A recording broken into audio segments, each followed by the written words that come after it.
Hello बच्चों, चलिए प्रश्न को पढ़ते हैं। निम्नलिखित में वह कौन सी प्रक्रिया है जो C3 और C4 पादपों के मध्य मुख्य रूप से विभेद करती है।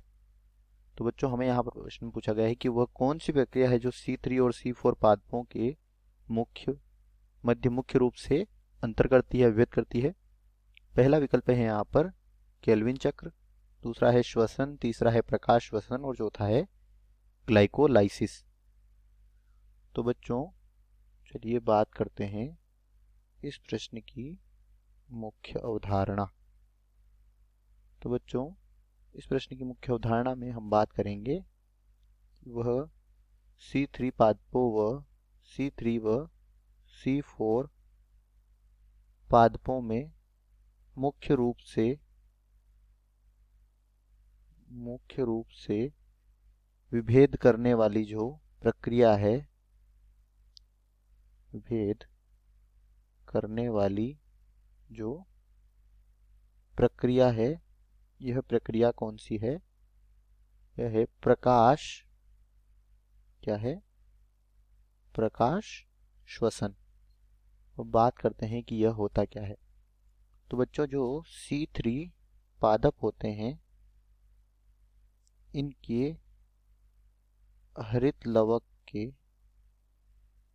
लवक के स्ट्रोमा में क्या पाया जाता है? एक एंजाइम पाया जाता है जिसे रूबिस्को एंजाइम कहते हैं। क्या कहते हैं? रूबिस्को एंजाइम कहा जाता है। यह रूबिस्को एंजाइम कार्बोक्सिलेज तथा ऑक्सीजिनेज दोनों क्रियाएं प्रदर्शित करता है। कार्बोक्सिलेज तथा, ठीक से लिख लेते हैं इसको यहाँ पर, कार्बोक्सिलेज तथा ऑक्सीजिनेज जो क्रियाएं होती है, उनको यह दोनों ही क्रियाओं को यह प्रदर्शित कर सकता है। अगर कार्बन डाइऑक्साइड की अधिकता है तो यह कार्बोक्सिलेज अभिक्रिया प्रदर्शित करेगा, और अगर ऑक्सीजन की अधिकता है तो यह ऑक्सीजनेज अभिक्रिया प्रदर्शित करेगा। और अगर यह ऑक्सीजनेज की अभिक्रिया प्रदर्शित करेगा तो इस दौरान क्या होगा? पौधे में प्रकाश की उपस्थिति में ऑक्सीजन का उपयोग होगा और कार्बन डाइऑक्साइड मुक्त होगी। यहाँ पर कोई लाभकारी उत्पाद नहीं बनता है, यानी कि यह एक व्यर्थ प्रक्रिया होती है, और इसे ही कहा जाता है, प्रकाश की उपस्थिति में O2 का उपयोग और कार्बन डाइऑक्साइड मुक्त होना, इसे ही प्रकाश श्वसन कहते हैं। और यह क्रिया केवल C3 पादपों में होती है। C4 पादपों में यह नहीं होता है। C4 पादपों में प्रकाश श्वसन नहीं होता है, और इसीलिए C3 पादपों में और C4 पादपों में मुख्य रूप से विभेद करने वाली प्रक्रिया है प्रकाश श्वसन। तो बात करें अगर यहाँ पर विकल्पों की, तो पहला है केल्विन चक्र।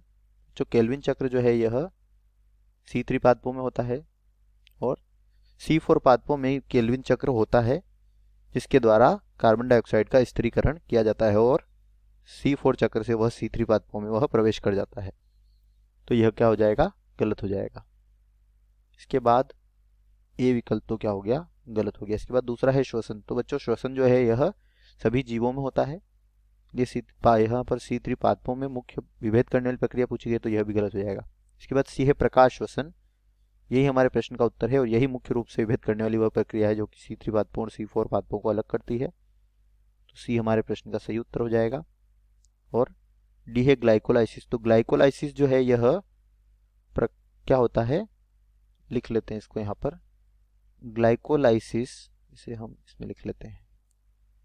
ग्लाइकोलाइसिस जो है यह ऑक्सी श्वसन का, यानी कि ऑक्सीजन की उपस्थिति में होने वाले श्वसन का यह क्या होता है? प्रथम पद होता है, और सभी ऑक्सी श्वसन करने वाले जीवों में यह क्रिया होती है। तो यह भी C3 और C4 पादपों के मध्य विभेदन नहीं कर सकता है। तो दिए गए प्रश्न का सही उत्तर विकल्प सी। आशा करते हैं यह उत्तर आपको समझ आया होगा। धन्यवाद।